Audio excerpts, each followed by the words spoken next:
Oops, may mga ganap na naman ang mga tropa. So ito, gagala na naman kami at magpo-food trip kami sa lake. So ayan, ang hiram kami ng kanya-kanyang bisikleta. Pero yung iba, sa kanilang bisikleta. Ako lang naman ang hiram, tas yung isa kong kasama.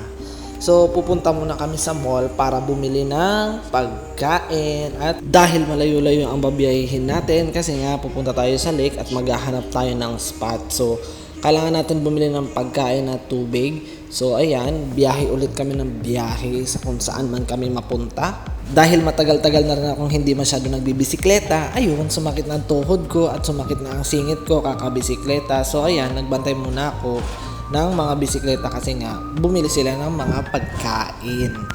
Ang saya kaya ng ganito, yung walang plano-plano, biglang larga. Yan, tapos bigla kaming namili ng pagkain, tapos nang hiram ng mga bisikleta nang wala sa oras, 'di ba?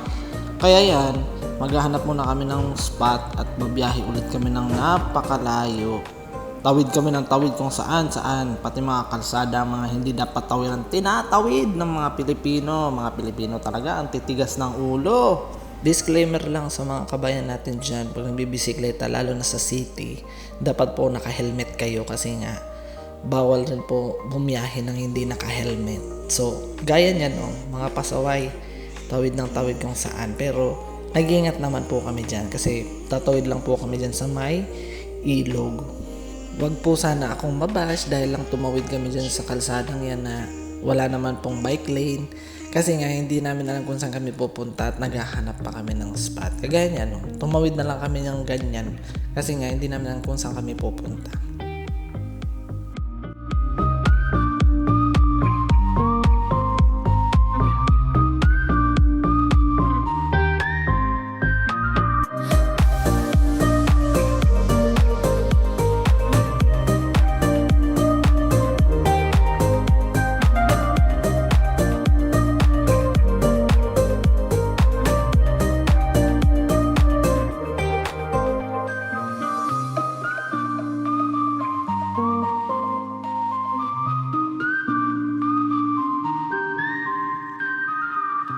So ayun na nga, nakahanap na kami ng spot. Dito kami mag-iihaw-ihaw. Kaya yan, nagre-ready na si Hero sa mga ihawan niya. Kaya yan, maghahanap na kami ng bato at mga kung ano-anong pwedeng ilagay dyan. Kasi sa bakla, Tira, mapanakit pa. Fast forward ko na lang kung ano mga pinagkagawa namin dyan para maghanap ng mga bato or kung ano-ano man na ilalagay dyan sa ihawan. And then, nakikita nyo ba yung ginagawa ko? Yan yung ginagawa kong yan. Kasi hindi nyo itatanong. Hindi, pero tanongin nyo na rin ako. Kasi naging Boy Scout naman ako ng mga kabataan. Then, sobrang pasaway ko ng mga panahon na yun. Kaya yan, marunong tayo mga ganyan. Kasi nga may hotdog kaming lulutuin pero walang barbecue steak. Kaya yan, gagawa na lang tayo ng paraan. Kasi nga, yan, sila na kain-kain ng hotdog. Ako lang, tarik! Alam mo na ganito, wait lang. Uy! Yeah. Lang, saglit lang yan. Ay, kinapay ka? Oo. Ano sa hatog mo? Kasi hatog ko. Hindi ko lang. Kakain mo lang?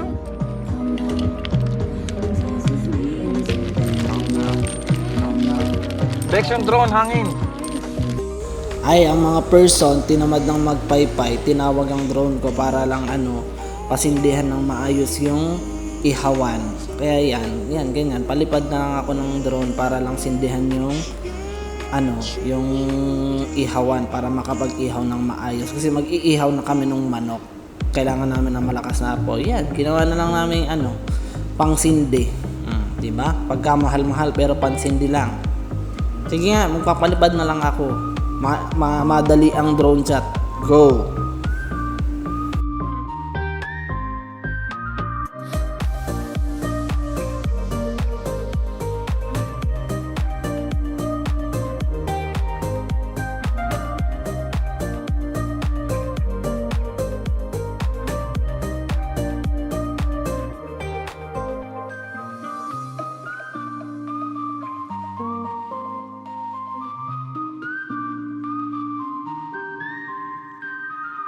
Siyempre, ang pinakahihintay ng lahat, ang barbecue, luto na, alam na ang sunod, kainan na, gutom na ang mga person, let's eat! ito yung pinakagusto kong part na bonding. Kahit simple lang pero masaya. Namimiss ko tuloy yung mga tropa ko sa Pinas. Lalo na si Ariel, si Ple, si Michael. Di ba kami pag nagbabanding kami, walang toxic. Kaya yan, just enjoy the day and thank you po sa mga nanonood and sa mga followers ko. Thank you.